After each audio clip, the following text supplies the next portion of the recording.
YouTube చూస్తున్నటువంటి ప్రేక్షకులకు అందరికీ కూడా శుభోదయం.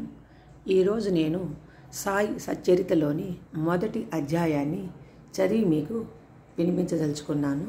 ముందు మన గురువులను గురుబ్రహ్మ, గురు విష్ణు, గురుదేవో మహేశ్వర, గురు సాక్షాత్ పరబ్రహ్మ తస్మై శ్రీ గురవే నమః.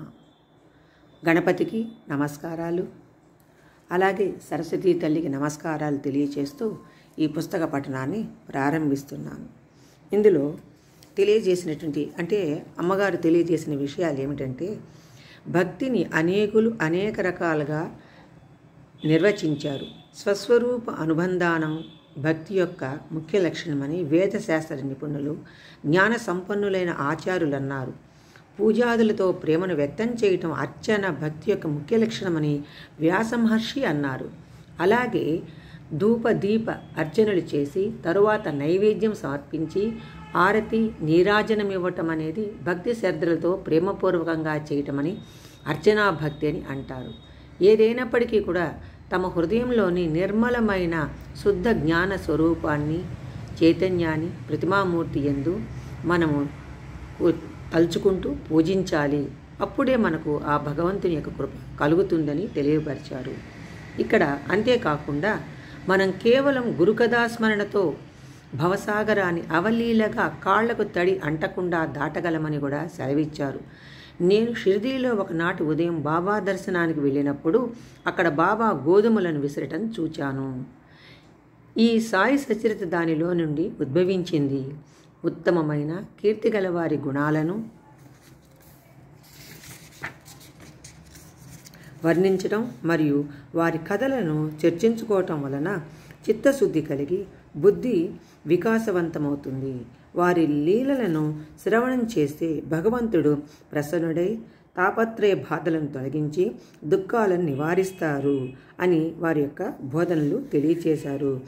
4 స్త్రీలు బాబా యొక్క చేతిని పక్కకు తొలగించి తిరగలేని పిడిని లాక్కున్నారు. బాబా వారితో దెబ్బలాడారు. అయినా వారు బాబా లీలను వర్ణించే గీతాలను గానం చేస్తూ విసరసాగారు. ఆ స్త్రీల యొక్క ప్రేమను చూసినటువంటి బాబా గారు కోపం చల్లారిపోయి బాబా ప్రేమగా వారిని చూసి నవ్వసాగారు. స్త్రీలు 4 సేర్ల గోధుమలను విసిరారు. చేతులు ఖాళీ అయ్యాయి. ఆ స్త్రీల మనసులో ఆలోచన తరంగాలు నాట్యం చేసాగాయి.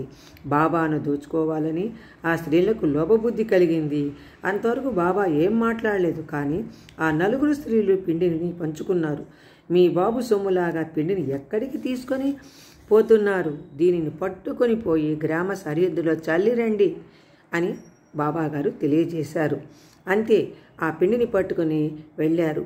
ఆ తమ లోభ ప్రవర్తన స్త్రీలు తమలో లజ్జితులయ్యారు. వెంటనే గ్రామ సరిహద్దులకు వెళ్ళిపోయారు.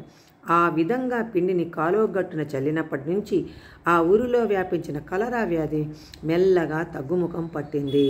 శ్రీ సాయిబాబా యొక్క మహిమలతో కలరా వ్యాధి పోయి ఊరిలో ప్రశాంతత నెలకొంది.